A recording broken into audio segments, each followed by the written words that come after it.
Charlie Bucket became a dictator. E.T. was hiding from the Empire. And Andy Dufresne is a killer.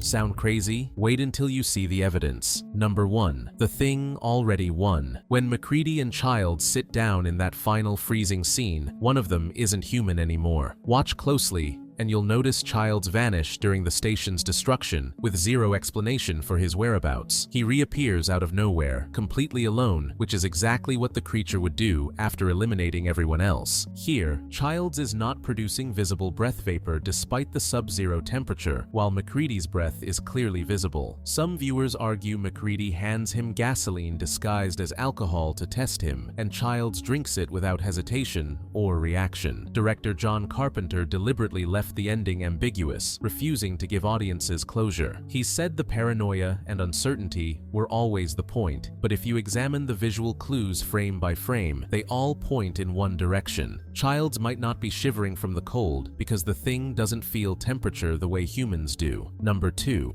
Inception's entire mission was Cobb's therapy session. Dom Cobb is the one being helped through Fisher's own psychological breakdown. Throughout the film, Cobb demonstrates abilities that should be impossible for anyone except an architect. The dream world responds to his emotional state, bending and shifting in ways that suggest he's controlling everything from behind the scenes. Think about Ariadne's role in the story. She doesn't act like a student learning the ropes. She acts like a therapist, carefully guiding Cobb through his guilt about his wife's death and forcing him to confront his buried trauma. Every conversation they have pushes him toward emotional healing, not toward completing the mission. Saito's promise at the end reads less like a business transaction and more like someone bringing a patient out of deep therapy. Christopher Nolan built this film on layers of ambiguity, so there's no definitive answer written in stone. But watch how effortlessly Cobb manipulates dream architecture without trying, how the entire narrative serves his emotional journey, and how convenient it is that everything works out perfectly for his redemption. He's not navigating Fisher's subconscious, he's rebuilding his own. Number 3. Andy committed the murders in Shawshank. The Shawshank Redemption works brilliantly as a redemption story,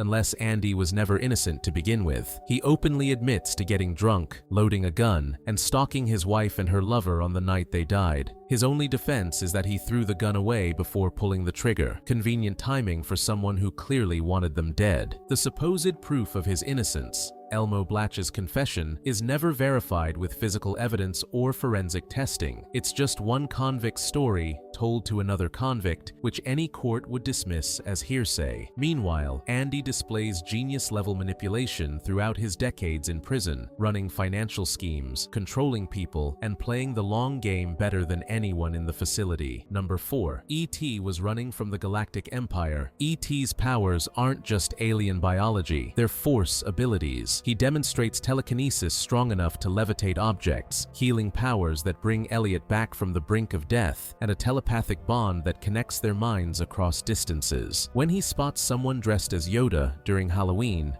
and immediately recognizes him, that's not random. That's someone seeing a fellow Jedi Master. The theory gained serious weight when George Lucas placed E.T.'s species in the Galactic Senate during The Phantom Menace, making them officially part of Star Wars canon. Steven Spielberg and Lucas have a decades-long friendship built on hiding references to each other's films, like two filmmakers playing an elaborate inside joke. But this Easter egg goes deeper than most. Neither director has confirmed E.T.'s connection to the Force, keeping it officially in theory territory. But every power he demonstrates aligns perfectly with what Jedi can do. His ability to sense emotions, manipulate objects with his mind, and heal the dying aren't just generic alien traits. They're specific abilities we've seen in a galaxy far, far away. Number 5. The Cars inherited a dead world. Pixar's cheerful racing universe is actually Earth's graveyard, where self-driving vehicles achieved consciousness after humanity went extinct. These sentient cars inherited human civilization wholesale, copying our architecture, language, social structures, and cultural norms without understanding where any of it came from or why it exists. Look around Lightning McQueen's world, and nothing makes sense from a practical standpoint. Buildings have doors sized for people who disappeared. Road signs display information in human-readable formats. RVs contain living spaces with furniture arrangements that only make sense if someone with hands was meant to use them. The cars aren't creating new culture. They're performing a simulation of human life. Pixar has never addressed this theory directly, which makes the implications even darker. If the cars are running on programming or stored data left behind, they might not even realize they're imitating a dead species. They're just doing what the world told them to do, racing in circles on a planet where their creators are long gone. Number 6. John Wick takes place inside the Matrix. Every impossible action sequence in John Wick makes sense if it's happening inside a Matrix simulation designed for combat training. Keanu Reeves moves with the exact same supernatural precision he demonstrated as Neo, executing techniques that defy human reaction, time, and physics. Bullets fly through crowded areas while bystanders remain frozen, as if they're NPCs programmed to ignore the violence. The Continental Hotel operates on rules that feel coded rather than realistic, an underground system with impossible technology and resources that everyone accepts without question. Then, Lawrence Fishburne shows up playing another mysterious figure operating from the shadows with cryptic knowledge, basically reprising his Morpheus role in a different coat. Directors Chad Stahelski and David Leitch both worked extensively on the Matrix trilogy, bringing their signature style to Wick's choreography. Some fans theorize John Wick is an earlier iteration of Neo, cycling through combat simulations before his awakening. Nothing's officially confirmed, but it explains why reality bends just enough to keep him alive through mathematically impossible odds. Number 7. Snowpiercer continues Willy Wonka's story. Charlie Bucket didn't just inherit a candy empire,